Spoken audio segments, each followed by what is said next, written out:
In this second video, we will continue the principles of having a constructive, crucial conversation with people. Now, we left off last time by looking at how it's important for us to make it safe. And we'll pick up from there by talking about the next principle, which is to master my story.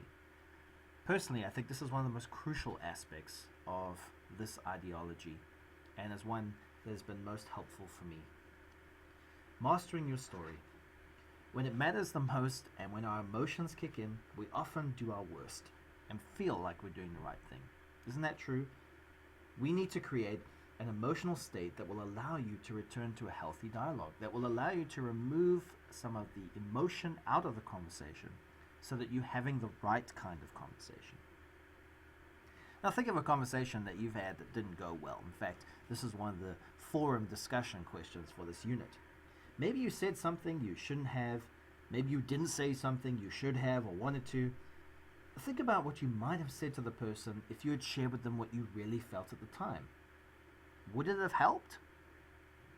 The worst case scenario for that particular idea is that we tend to act our emotions. So when we just display our emotions the exact way we're feeling, we also pay the price for that.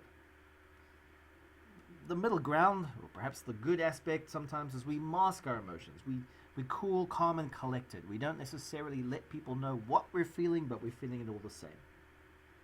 But perhaps the best is that we, instead of acting out our emotions, we think out our emotions, we talk out our emotions, and we generate more healthy emotions that lead to a different dialogue. Do you sometimes find yourself saying, so-and-so made me so angry? Think about that statement. Did they physically make you angry? Did they hold a gun to your head and said, you better be angry right now? No. More likely is that we ourselves became angry. We decided. You can either act on your emotions or you can fall hostage to your emotions. When you're in a leadership capacity, your emotions are always going to be tested by people who are less mature than you. That's just a reality. Sometimes people have not learned how to deal with their emotions. And if we tend to go with a fight fire with fire type of story, you will be the loser every time. Even if you win, you lose, because that relational collateral has been decreased. If you have to move to a point of leverage, if you have leverage, you have still lost, even though somebody might do exactly what you want them to do. So how do we correct this? We have to reconstruct the narrative. We have to begin to think differently. Remember that you tell yourself a story about the facts. We can't help experiencing something. That's life. It's what happens next that's important. It's important that we understand that we don't always have a complete understanding. Because we might think, well, I'm just telling you the facts of the situation. But in reality, we're telling ourselves a story about the facts. So-and-so didn't hand in their report on time, not because they forgot or something else came up, but the story we begin telling ourselves, it's because they're lazy. Maybe it's because they're stupid. Maybe it's because they don't like me and they're trying to make my life difficult. And that's the story that we begin telling ourselves about the facts. We tell ourselves a version of the facts. We make judgments, conclusions, attributions. That's why you do what you do. You do this just to annoy me. Now, your story may be more or less accurate, but it's never the full story. And if we allow ourselves to base actions off incomplete data, we risk not only being wrong, but making a bad decision that affects someone else's life. Someone once told me that sometimes we need to make a decision and wait for our emotions to catch up. And part of that may be our ability to see beyond an emotional response and to ask better questions. Create a hypothesis before we act out. That can be very difficult for us as well. And then you'll see the next principle, which is to state your path. The rhetoric of persuasion is an important skill to possess for for teachers, for counselors, business leaders, for preachers.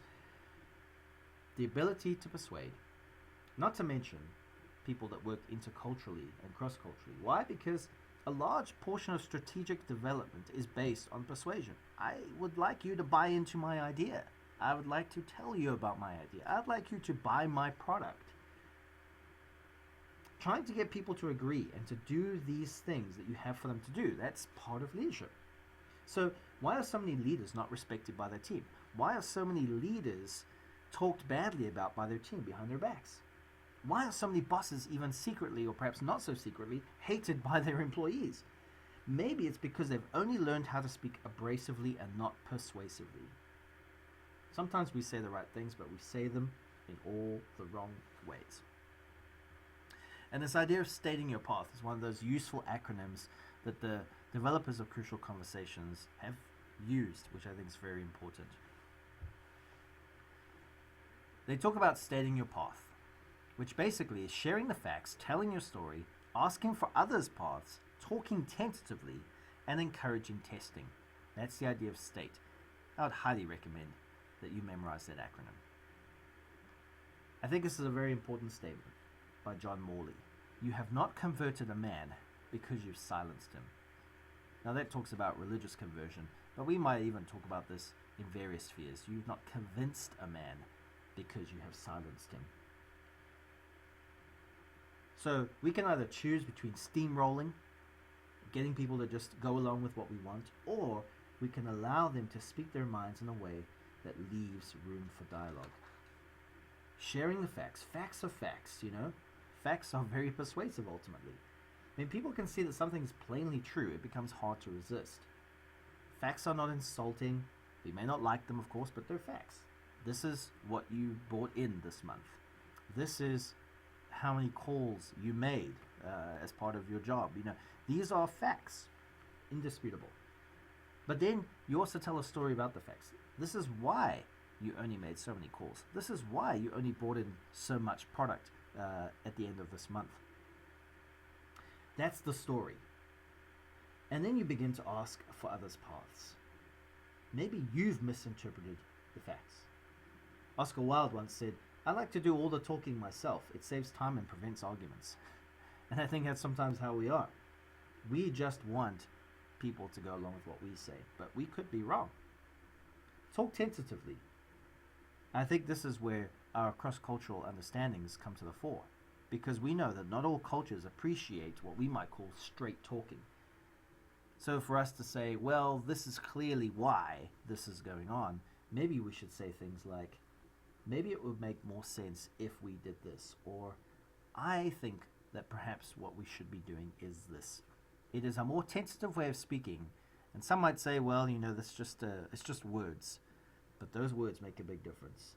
And encourage testing. Ask for feedback. Say, what do you think we should do? Instead of saying something like, this is the way I think we should go, but hey, if others' ideas, I guess we could hear them. We might say something like, I'm convinced this is the way to go, but I want to be clear that my goal is not to get my own way. I want us to make the best decision. So please, if I'm missing something, talk me out of this. I think the second option, I think a lot of us would resonate with from our leaders. If people came to me and said, I really value your opinion, help me think this through, that's important. And then seventhly, it's important for us to explore others' paths. And to help us with that, there's another acronym.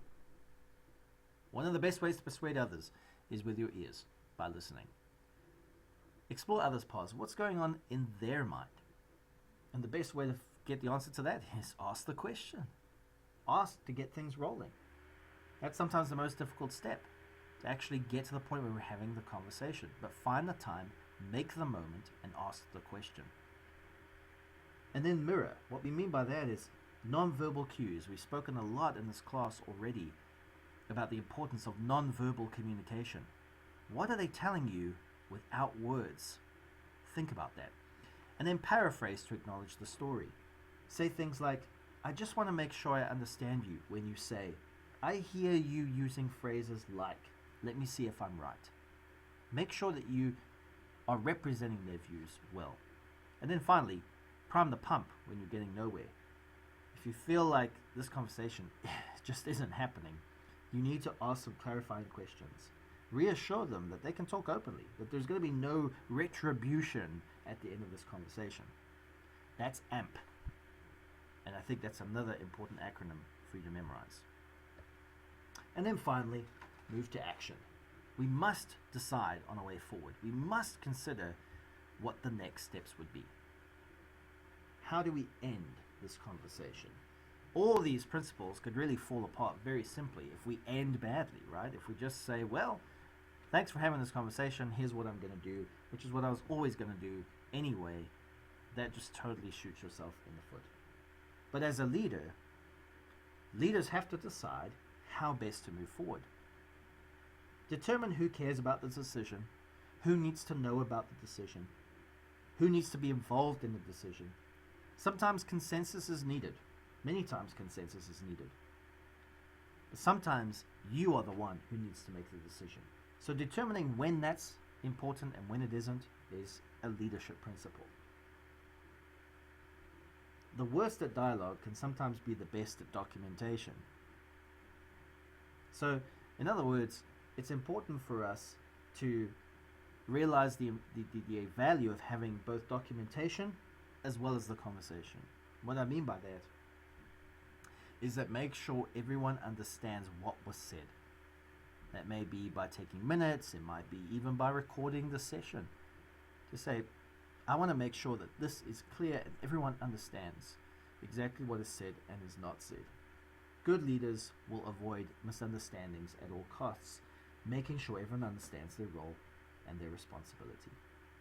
If we can stick to these 8 paths, and there's much more to them of course, I think they will help us in having constructive, crucial conversations with people that we need to have the conversations with for the betterment of our organizations.